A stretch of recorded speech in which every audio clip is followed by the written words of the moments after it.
Hey everybody, Rob here at etrailer.com. Today we're going to be taking a look at the Demco Premier Series above bed fifth wheel rails and installation kit on our 2018 GMC Sierra 2500. Now, our Demco rails are going to work great for that Demco Hijacker fifth wheel, but they're also going to work for B&W, Draw-Tite, CURT, and many other fifth wheel manufacturers because they are going to have the spacing of a standard fifth wheel. So each one of our rails is going to be 43 inches long. And the nice thing about these rails is whenever you're not towing, you can pull the fifth wheel out and you can see you have full access to your bed. Now, keep in mind though, our rails do stick up, so if you have something really long you need to slide in, you will need to get it over that initial hump of the rail. But our rails are only going to stick up about 1.5 inches, so we're really not losing that much space. As far as the installation goes, we are going to have to drill a few holes in the bed of our truck to have the bolts go down through. But the nice thing is this is a 4-bolt design, which means we're only going to have 1 bolt on each end of the rail, so it'll cut down on a lot of the drilling compared to the 10-bolt design. And then once those bolts come down through the bed, they're going to attach to these brackets on the frame here. And then the frame brackets are going to attach directly to the frame. Now the nice thing is with this installation kit, it's really going to cut down on the install time because we're not going to have to drill any holes in the frame at all. It's going to use all factory holes and thread right in there. So there's no drilling in the frame. We're not even going to have to fish wire any bolts in for our truck. Our rail kit is going to come with everything you need to get it installed, which is really nice because we're not going to have to pick up any extra hardware or anything. But one thing you will need is the base or the legs for your fifth wheel so we can get the spacing for our rails spaced out properly. But now that we've seen what our rails look like, let's go through the installation process together. To begin our installation, we want to grab one of the rails out of our kit. We need to take a few measurements so we can get it in place. So I have it loosely, kind of roughly in place right now, just sitting in the bed. But you want to grab a tape measure, and we're going to be measuring from the very back of the tailgate. Or the back of the bed rather. You don't want to go to the tailgate, you just want to hook your tape measure on the very back of the box. Now, we're working with a short bed truck, so we're going to be using the measurements for a short bed truck, but there are 2 different measurements, so you really want to pay attention to your measurements and what size truck bed you have. What I'm going to do is I'm going to measure from the edge of the tailgate to the center of the holes in our rail here, line it up with the measurement from our instructions.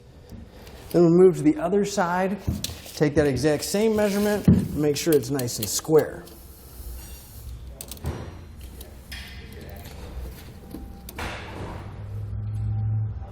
And then once you have it nice and square, and you know it's centered and even, we want to make sure that the rail is centered in the bed side to side.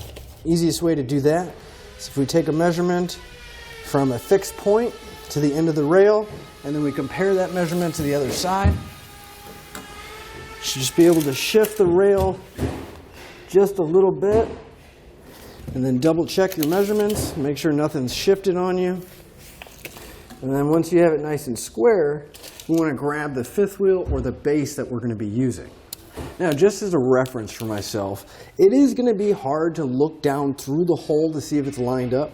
So what I'm going to do is I'm just going to make a mark on one side at the front of the rail, and then another mark on the side of the rail here. And I'll do that on both sides, that way I have a reference point. So in case my rail does move, I don't have to remeasure all 4 of those measurements each time.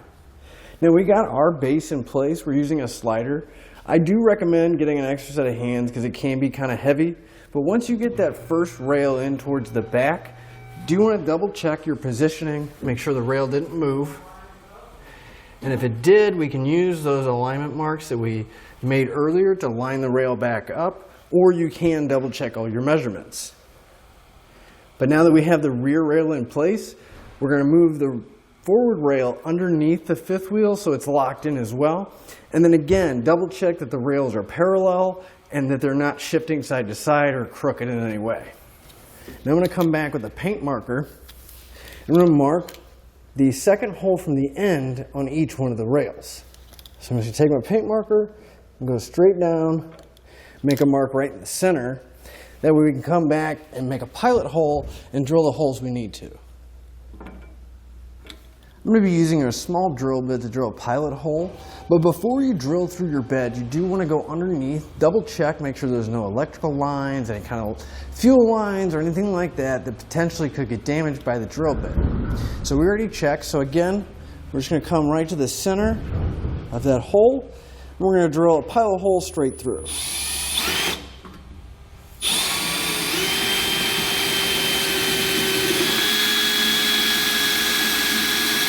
And once you have your pilot hole drilled, you're going to want to grab a 5/8 drill bit. Now I realize a lot of us aren't going to have a 5/8 drill bit, but you can use a 1/2" bit and then come back with a step bit to enlarge it to the final size. But I'm going to take my 5/8 drill bit and drill through the first hole, and then I'm going to put a bolt through so it'll kind of help keep the rails in line and keep them from shifting. Now as you can see, it's going to be a really tight fit. That's also why I made that pilot hole and marked it, because we may have to move the rails in order to drill.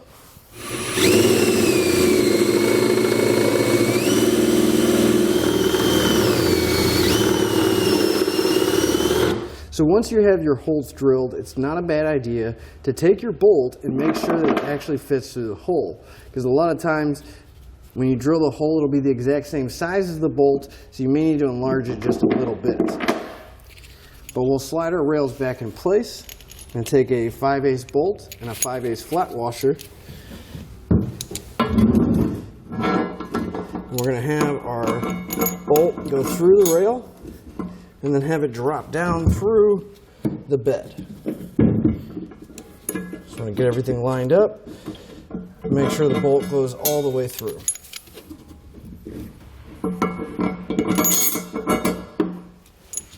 Once you have all your holes drilled and you know that all your bolts fit, you're going to want to pull out the short 5/8 bolts. I really just use those just to kind of test to make sure everything does line up.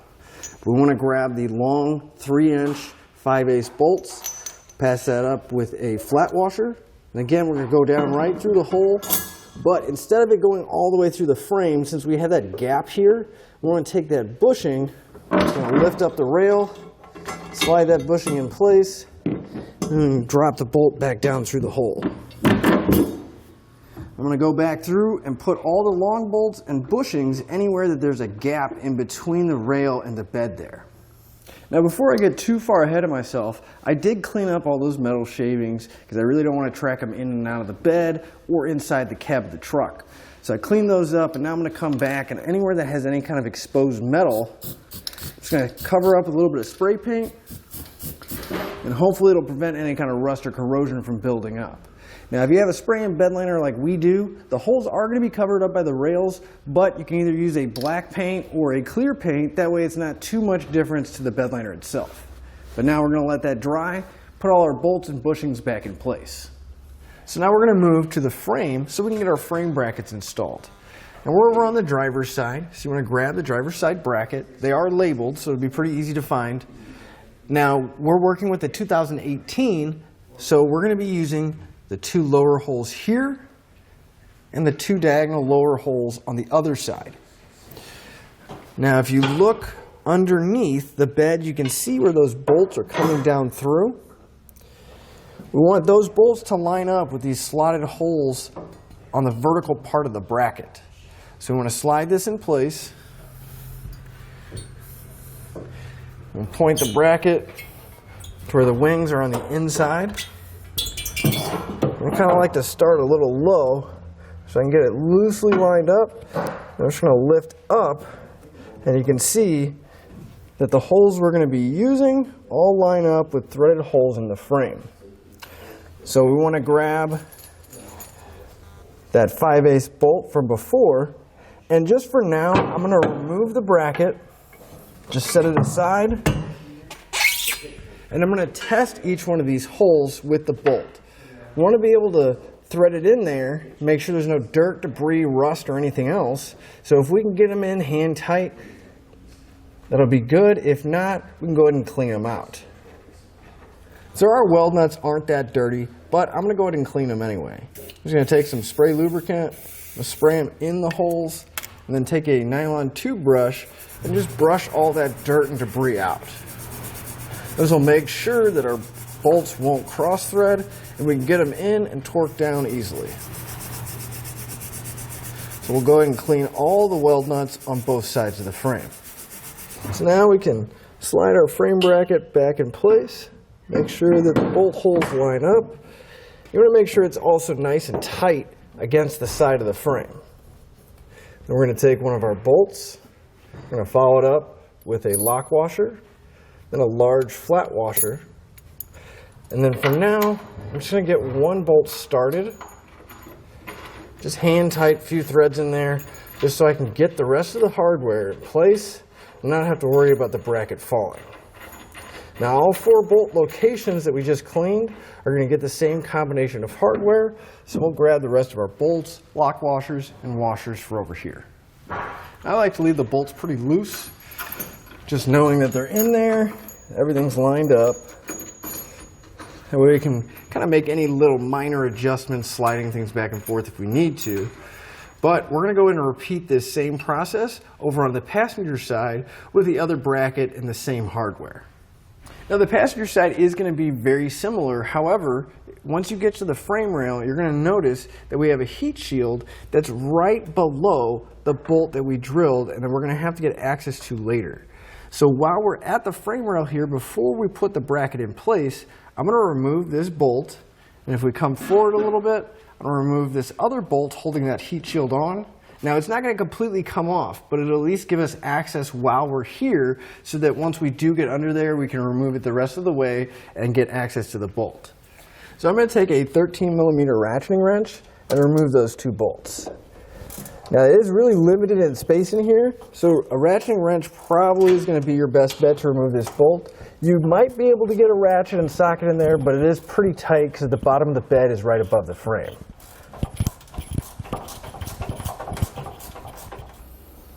So we'll go ahead and remove the other bolt, and we'll get our frame bracket in place. So we're moved underneath the truck now, and right about here is where the spare tire would be, and we pulled it out so we could see a little bit better. But over on the passenger side frame rail, here's that heat shield that we took those 2 side bolts out of. And if you come to right where that crossmember is, real close to the spare tire, there's going to be a bolt right on top of that crossmember holding the heat shield in place. We're still going to use that 13mm ratcheting wrench to remove the bolt. We'll pull that one out, and we're going to have a few more that we're going to have to pull out before we can get the heat shield all the way out. Now if we come forward right in front of the rear axle and we look up, we can follow that heat shield to the next crossmember. Now this is going to be extremely hard to see, but on top of the heat shield there's another bolt that we need to remove. Now that is the same 13mm size head bolt, so you can use a socket, a wrench, whatever you have available, and we want to pull that bolt out so we can get the heat shield out of the way. Once you have those bolts removed, we can slide our heat shield to the side, and you can see now where we need to get access to because now that bolt's exposed. Now if you want, you can pull the heat shield all the way down and put it aside for now, but I'm just going to kind of leave it here in the center. It's not in the way, and we can get to what we need to get to. So you'll notice here in our frame plate that there's a little bit of a gap in between the plate and the bottom of the bed.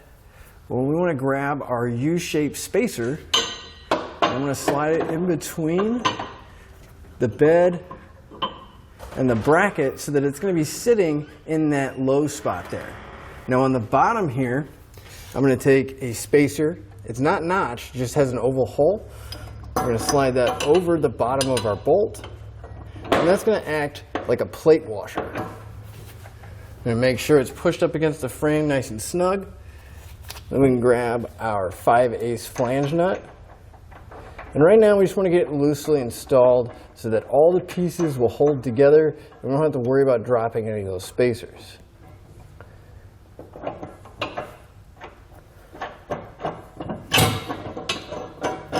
Now this is going to be the same combination of hardware for all 4 of the bolts dropping down through the bed.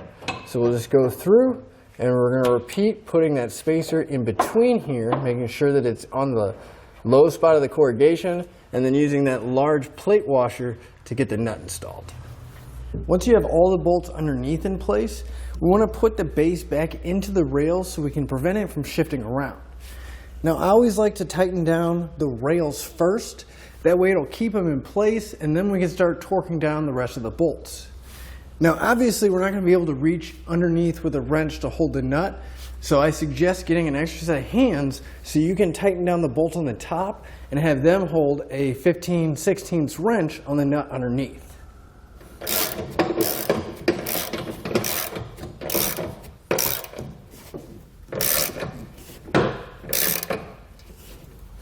And tightening the bolts from the top is going to be a lot easier, because in your kit you are going to get a few different combinations of hardware, and we chose to use the bolts rather than the carriage bolts because it's a lot easier to torque down the bolt from the top here than try to get a torque wrench or a socket underneath the truck.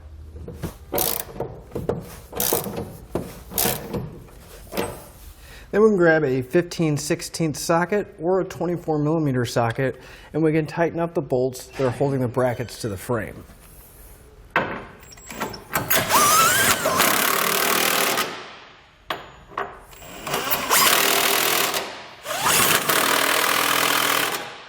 We'll move over to the other side. We'll do the same thing over there. Now you want to make sure you come back with a torque wrench. I'm going to torque all the hardware down to the specified amount in the instructions.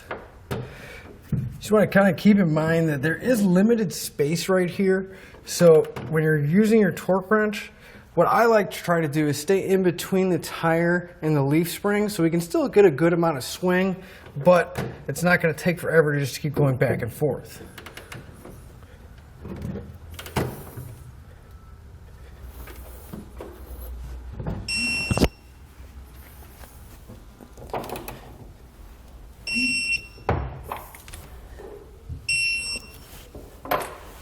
And with all the bolts torqued down, we can put our heat shield back in place.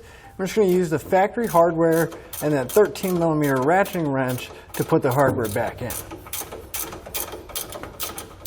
But once everything's torqued down, you can go ahead and finish putting together your fifth wheel if you haven't done that already. And that's what I'm going to do. But that'll finish up your look and your installation of the Demco Premier Series above bed fifth wheel rails on our 2018 GMC Sierra 2500.